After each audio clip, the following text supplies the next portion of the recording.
Hey everybody, meteorologist Liz McGiffin here, and today we're going to be talking about chemical reactions. So a few things that you probably already have at home. You can start with a container to put this in. So you want to think about maybe a clear container. If you want to do this on a larger scale, grab maybe that glass casserole dish, or if everyone wants their own individual thing, grab maybe one of those little plastic cups or bowls. Even a glass one will work just fine as well. You want to make sure you can see through it though, so you can get an idea of everything that's going on.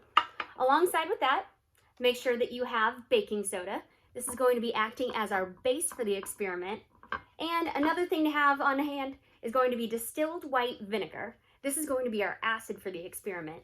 And to make it a little more fun, maybe grab some food coloring as well. Use any color combination that you have around or want to join in with.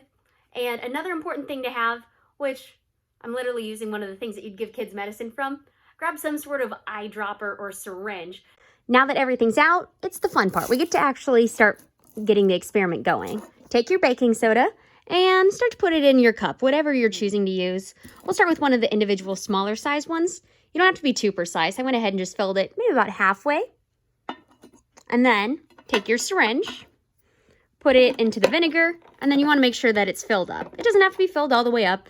The big thing is that you're going to be able to eventually drop your acid in the syringe into the base. Now, just kind of for fun, you can grab the food coloring. Let's make it tie-dye. Let's add a couple drops of each of these in there. So here's a little green in there. For fun, let's add a little bit of yellow too. And again, you can use any color combination you want, and really you don't have to add the color. I just think the rainbow effect makes it a little bit more fun. And even if you want to, you can take a toothpick, maybe stir it around a little bit too. Okay, in this case, we're probably just adding a few more globs in there. So, now the fun part. Now what you do, take your syringe, which remember is full of the vinegar, and then we're going to add it into our base, the acid. And watch what it does. Notice the fizz that's happening? Kind of fun too in this clear container, because you can watch all of this from the side. So what's going on with this and why you get all of that fizz, it's a chemical reaction, or a reaction when you get one or two things, which in our case is the vinegar and the baking soda, and then you get something completely different. What you end up with, basically, is just salt water and carbon dioxide gas. Now, while you can do that on a smaller version, it might be more fun to do it on a large scale, and of course, more fun when you add color. What I did here a little earlier was I mixed up some food coloring with our baking soda.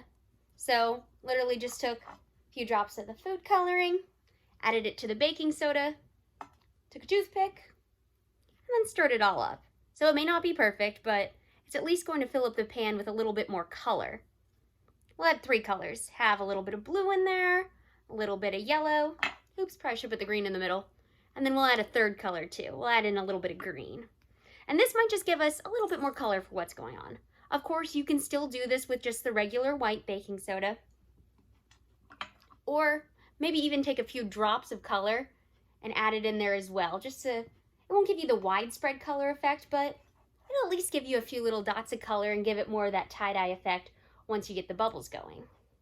And now the fun part. Remember how we talked about earlier that what we're doing is a chemical reaction? Well, the big thing that we start off is, let's take a minute to talk about that. We have 2 separate things. We have our baking soda, which in this point, now it's colored. Still doesn't change the properties of it though. We still have the baking soda and then went ahead and put the vinegar into a cup so we could get out of the syringe a little faster.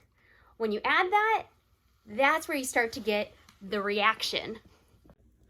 The reaction that we're talking about when you start to add the vinegar in here is going to be linked to the combination of 2 things.